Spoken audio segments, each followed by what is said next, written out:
Olá a todos, meu nome é Fernando Fidelix Nunes e neste vídeo falarei com vocês sobre mais uma obra do Paz II da Universidade de Brasília. Falaremos sobre o poema Marieta de Castro Alves. Antes de fazer, eu gostaria de pedir que vocês se inscrevam no canal e deixem um like no vídeo, pois isso nos ajudará muito neste projeto de difusão de arte, cultura e conhecimento de forma acessível aqui no YouTube.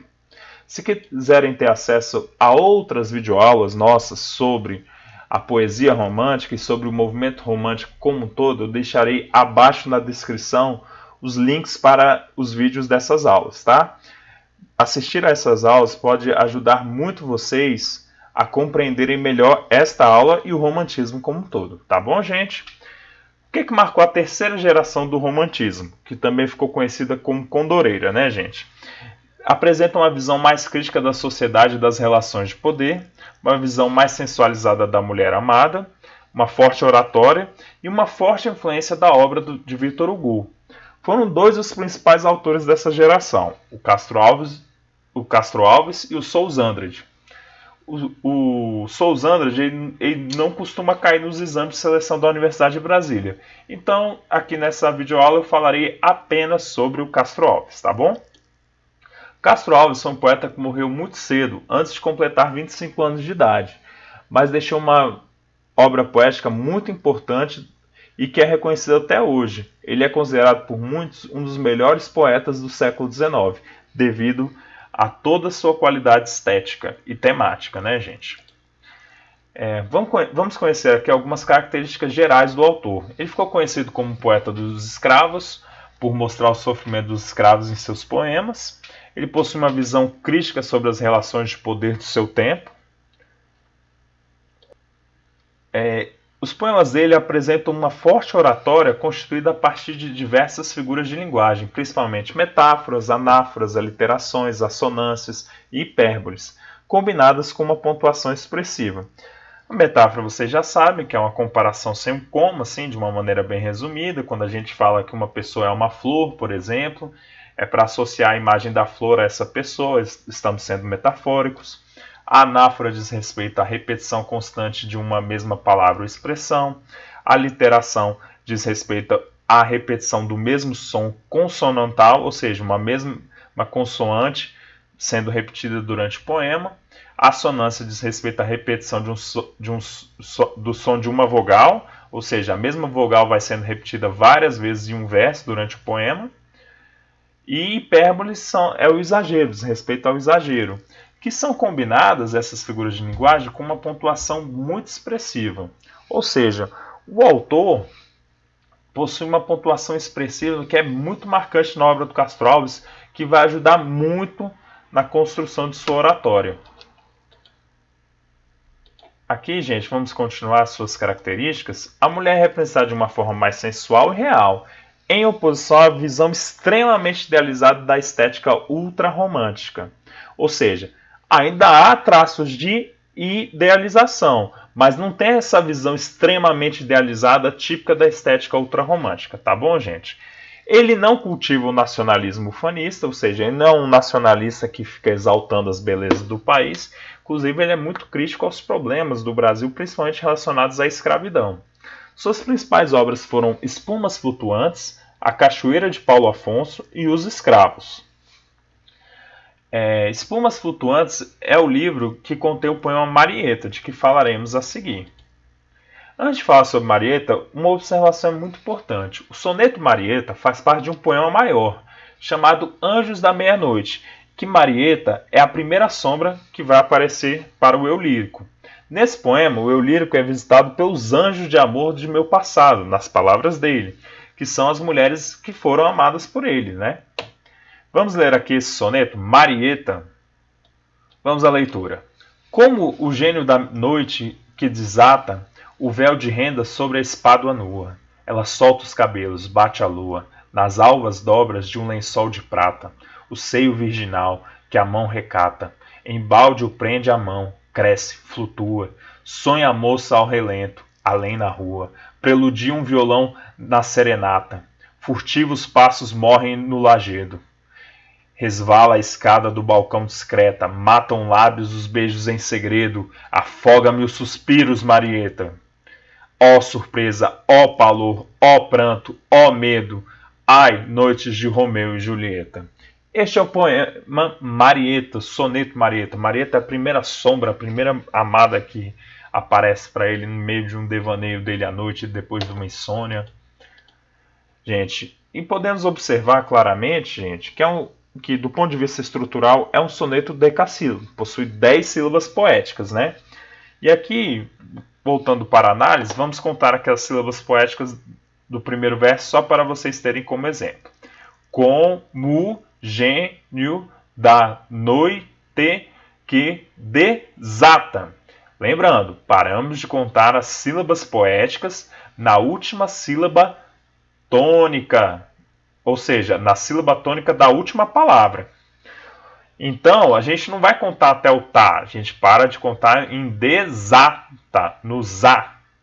Desata aqui. Então, gente, vocês também podem observar que muitas vezes as vogais são juntadas em uma sílaba só, porque a sonoridade delas, quando faladas, acaba sendo de uma sílaba só.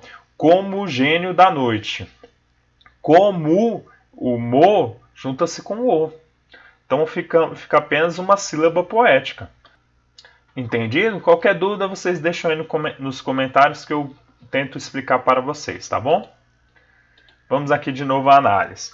Possui uma clara intertextualidade com a peça Romeu e Julieta de Shakespeare. Afinal, no último verso do poema temos Ai, noites de Romeu e Julieta, que é justamente essa ideia do amor roubado, do amor escondido, meio que proibido, vamos dizer assim, aquele amor ardente, né, que é proibido. E essas noites de Romeu e Julieta é um símbolo, né, do grande amor, vamos dizer assim. Ele possui uma abordagem mais sensual e erótica do amor em comparação com as gerações anteriores do romantismo no Brasil, né, gente? Por exemplo, aqui a gente vê, né, o véu das rendas sobre a espádua nua, ela solta os cabelos, bate a lua nas alvas dobras de um lençol de prata, o seio virginal que a mão recata, embalde o prende a mão, cresce, flutua. Ou seja, ele mostra uma visão muito mais sensual do que outros escritores do romantismo, né, gente? Então isso fica bem claro aqui nesse soneto. Ele possui uma pontuação bastante expressiva em relação aos sentimentos e ao ritmo do poema. Ou seja, a pontuação é muito expressiva. Por exemplo, aqui na segunda estrofe.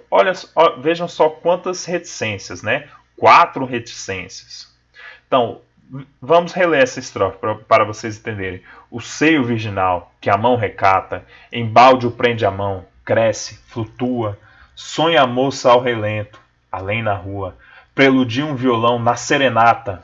Ou seja, toda a pontuação indica essas reticências, né, esses 3 pontos, uma pausa, mas uma pausa expressiva, para fortalecer a oratória, né? Também os pontos de exclamação, principalmente aqui na última estrofe, né, mostra a força dos sentimentos, né? Afoga-me os suspiros, Marieta, ó surpresa, ó pavor, ó pranto, ó medo, ai, noites de Romeu e Julieta. Vejam só como ele coloca de maneira extremamente expressiva, né? Então a pontuação é muito importante, tanto para dar o ritmo, pois nas reticências damos uma pausa, né? Quanto para mostrar os sentimentos, como por meio do ponto de exclamação e das reticências também. Ou seja, uma pontuação extremamente expressiva que marcou a obra do Castro Alves. E afinal, gente, como é que esse poema pode cair no paz? Por exemplo, tem a interpretação dos sentidos do poema e de sua estrutura morfossintática. Eu lendo esse poema, eu identifiquei uma situação muito clara que pode cair. Por exemplo, a identificação do sujeito. Aqui, vejamos, aqui na segunda estrofe. O seio virginal, que a mão recata, embalde ou prende a mão. Quem prende o seio? É a mão. Ou seja, o sujeito vem depois do verbo. Isso pode ser cobrado na interpretação morfossintática do poema. E até um bom exemplo de sujeito pós-posto ao verbo, que é uma estrutura típica da poesia do século XIX, né? que não necessariamente os poetas escreviam na ordem direta, né, que é sujeito, verbo e objeto. Eles fazem uma mudança considerável aqui. Por exemplo, aqui temos o objeto o, prende o verbo e a mão o sujeito. Ou seja, é bem invertido, né, gente? Também, como é que pode cair? É a análise da relação que o poema e o autor estabelecem com outros autores e gerações do romantismo.